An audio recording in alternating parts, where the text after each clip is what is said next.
Bonjour à toi, bienvenue à ce message lumière. On appelle souvent l'évangile d'aujourd'hui l'évangile de la 11e heure. C'est encore une parabole où Jésus nous parle du royaume des cieux et de son roi, qui est Dieu lui-même. Nous y retrouvons le maître d'une vigne, qui embauche des ouvriers pour y travailler. Il sort une première fois le matin, à 6 heures. Il embauche des ouvriers sans travail et se met d'accord avec eux pour leur donner le salaire d'un denier, si ceux-ci viennent passer la journée à travailler à sa vigne. Le maître fait ensuite la même chose à 9 heures, à midi, à 15 heures, puis encore une fois à 17 heures, soit à la 11e heure, selon la façon de calculer le temps chez les Juifs. En effet, pour eux, la journée dure 12 heures, de 6 heures le matin, la première heure, à 6 heures le soir, la 12e heure.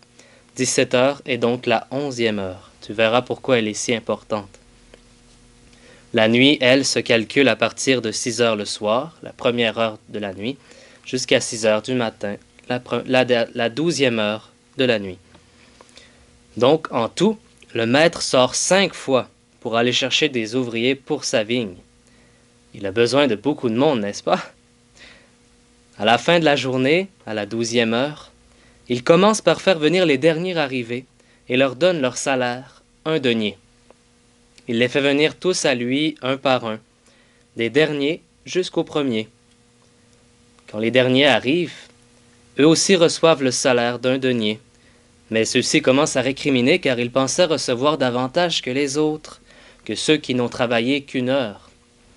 C'est alors que le maître leur explique qu'il veut donner à chacun le même salaire. « Mon ami, je ne suis pas injuste envers toi. N'as-tu pas été d'accord avec moi pour un denier? Prends ce qui te revient et va-t'en. Je veux donner au dernier venu autant qu'à toi. N'ai-je pas le droit de faire ce que je veux de mes biens? Ou alors ton regard est-il mauvais parce que moi je suis bon? » Voilà toute une parabole, n'est-ce pas? Mais qu'est-ce que Jésus cherche à nous donner comme leçon à travers cet enseignement? Cherchons ensemble. Humainement parlant, tu me diras certainement que le maître de la vigne est injuste dans sa manière d'agir. Et peut-être aussi te feras-tu la réflexion que son entreprise ne pourra certainement pas durer s'il distribue ainsi tout son argent à des ouvriers qui n'ont pratiquement pas travaillé. 1 heure pour un denier, c'est bien peu. Tu aurais bien raison de penser ceci. Cependant, Jésus ne nous parle pas aujourd'hui de justice sociale. Il veut nous amener plus haut, plus loin, sur le plan spirituel. Il cherche à nous faire découvrir une facette nouvelle de son Père à travers cette parabole qui nous dérange. Le maître de la vigne, c'est Dieu. La vigne, c'est son peuple, son Église dans la Nouvelle Alliance. Dans l'Ancienne Alliance, l'alliance avec Israël, les prophètes parlaient souvent d'Israël comme de la vigne du Seigneur. Le Seigneur travaillait sa vigne, il la faisait croître, il la nourrissait. Mais par la mort de Jésus pour toute l'humanité, la vigne du Maître s'est élargie à toutes les nations. Donc la vigne est devenue l'Église du Seigneur. Et le denier qu'il donne comme salaire aux ouvriers, c'est son salut, la plénitude de la vie éternelle apportée par Dieu.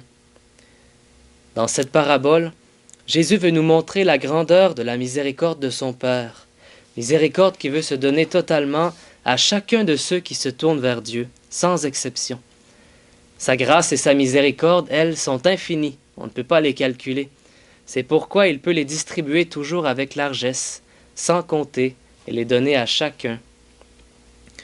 Quant à elles, les différentes heures de la journée, de 1 à 12, représentent les différents âges de la vie, où Dieu peut se manifester aux hommes d'une façon ou d'une autre. Nous sommes là, confrontés là au mystère de la prodigalité de Dieu, qui se révèle à certains alors qu'ils sont dans leur plus jeune âge, tandis que d'autres le rencontrent seulement au milieu de la vie, et que d'autres encore n'entrent à sa vigne que peu de temps avant de mourir.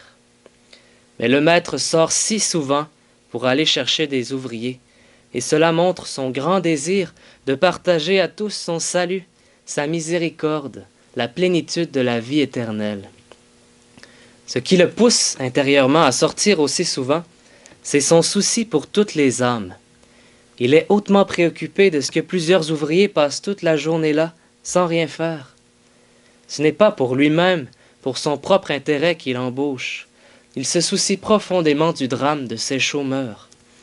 En effet, qui engagerait un ouvrier seulement pour 1 heure de travail? Ce n'est pas rentable. Mais Dieu, lui, le fait, car il n'est jamais trop tard pour entrer dans son royaume. Il donne toujours une nouvelle chance aux pécheurs. J'aimerais récapituler avec toi ce que Jésus nous révèle de son Père à travers cette parabole que je trouve tellement riche.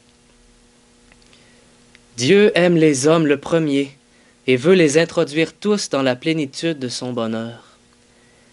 Dieu veut répandre ses bienfaits sur tout homme, sans distinction, et il appelle sans arrêt à venir travailler à sa vigne. Dieu ne limite pas sa bonté et sa générosité à nos mérites humains, mais il donne toujours sans compter. Et finalement, Dieu n'accepte pas que certains s'octroient des privilèges ou des droits sur les autres, mais il veut amener chacun à se réjouir de ce que son frère ou sa sœur ait obtenu enfin le denier de son salut en acceptant d'entrer dans la vigne du Seigneur, même à la dernière minute. Terminons ensemble en remerciant le Seigneur de ce qu'il nous enseigne à connaître davantage son Père aujourd'hui, et demandons-lui ce regard nouveau, comme le sien. Seigneur, merci de donner à mon frère, à ma sœur, ce regard capable de se réjouir du salut, de la vie éternelle apportée par toi, gratuitement, à tous nos frères et sœurs du monde, même à ceux qui arrivent à ta vigne à la dernière minute, et qui n'ont pas eu à endurer la chaleur et le poids du jour. Donne-nous ce cœur ouvert à tous ces frères, Seigneur, ouvert à ton regard de miséricorde. Amen. Merci d'avoir été là. Je te souhaite une belle journée et je te dis à la prochaine. Au revoir.